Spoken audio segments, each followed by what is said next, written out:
100 दिन से भी ज्यादा वक्त से जारी इजराइल हमास जंग के दौरान पहले यमन के हूती विद्रोहियों की एंट्री हुई और अमेरिका ब्रिटेन ने हूतियों के अड्डों पर हवाई हमला कर दिया। इस बीच पूरी दुनिया को चौंकाते हुए ईरान ने एक साथ 3 मुस्लिम देशों इराक, सीरिया और पाकिस्तान में मौजूद ठिकानों पर हवाई हमले कर दिए। अचानक से ईरान के बड़े कदम से हलचल मच गई और सवाल उठ रहा है कि आखिरकार ईरान इन हमलों से क्या साबित करना चाहता है। दरअसल मिडल ईस्ट में जारी जंग के दौरान ईरान इकलौता ऐसा मुल्क है जो गाजा इजराइल के हमलों के खिलाफ खुलकर बयानबाजी कर रहा है। ईरान के समर्थक वाले गोरिल्ला संगठन हिजबुल्लाह और हूतियों ने तो बाकायदा इजराइल के ठिकानों और जहाज़ों को निशाना बनाना शुरू भी कर दिया है।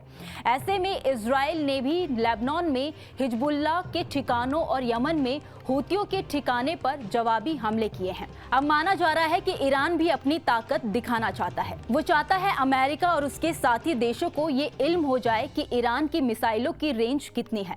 ईरान खुलेआम कहता है कि मिडल ईस्ट में अमेरिकी बेस, तेल अवीव और हाफिया में इजरायली बेस सभी उसकी मिसाइलों की जद में है। सोमवार की रात ईरान की रिवॉल्यूशनरी गार्ड ने इराक के कुर्दिस्तान की राजधानी इरबिल में 11 बैलिस्टिक मिसाइलें दागी। कुर्दिस्तान प्रशासन का कहना है कि इन हमलों में कम से कम 4 आम लोगों की मौत हुई है और 6 जख्मी हुए हैं। कुर्दिस्तान इलाके के प्रधानमंत्री मसरूर बरजानी ने इन हमलों को कुर्दिश लोगों के खिलाफ अपराध बताया है। ईरान का दावा है कि इन हमलों में इजराइल की खुफिया सर्विस मोसाद से जुड़े 3 ठिकानों को नष्ट किया गया है। इराक की कुर्दिस्तान सरकार ने अपनी जमीन पर विदेशी एजेंटों की मौजूदगी से इनकार किया है। हालांकि इस मामले में इजराइल ने अब तक कुछ भी नहीं कहा है। इराक में अभी अमेरिका के 2500 सैनिक हैं। इनमें से कुछ सैनिक इरबिल में भी हैं। ये सैनिक इस्लामिक स्टेट ग्रुप के खिलाफ अमेरिकी लीडरशिप वाले गठबंधन के हिस्सा रहे हैं। अमेरिका का कहना है कि उनके सैनिक स्थानीय लोगों की मदद के लिए हैं ताकि आईएस का फिर से उभार को रोका जा सके। आईएस का इन इलाकों में एक वक्त में काफी दबदबा था। हालांकि इन हमलों को ईरान के घरेलू मकसद के आईने में भी देखा जा रहा है। सीरिया में इजरायली हमले के जवाब के तौर पर देखा जा रहा है। सीरिया की राजधानी दमिश्क के बाहरी इलाकों में 25 दिसंबर को ईरान के एक सीनियर कमांडर को मार दिया गया था। ऐसा माना जा रहा है कि ईरानी कमांडर की मौत इजरायली हमले में हुई थी।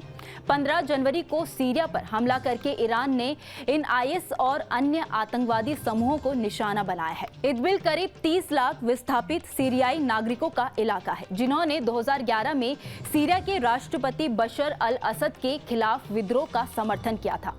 ईरान बशर अल असद का समर्थन करता है। ईरान शिया मुस्लिम बहुल देश है और बशर अल असद सुन्नी बहुल सीरिया के शिया शासक हैं। वहीं ऐसा माना जा रहा है कि पाकिस्तान के पंजगुर में जैश अल अदल के ठिकानों पर ईरान के मिसाइल हमले पाकिस्तान के सुन्नी सलाफिस्ट आतंकवादी समूह के इजराइल की जासूसी एजेंसी मोसाद के साथ कनेक्शन के कारण हुए हैं। जैश अल अदल के खिलाफ ईरानी मिसाइल हमले का मकसद पाकिस्तान के खिलाफ युद्ध छेड़ना नहीं है, बल्कि तेहरान मोसाद के ठिकानों और अमेरिकी ठिकानों को खत्म करना चाहता है। उन्होंने कहा है कि इराक और सीरिया में भी ईरानी हमले इसी तर्ज पर किए गए हैं। अब देखना होगा कि अमेरिका और उसके साथ देश ईरान के इन हमलों को किस तरह से देखते हैं।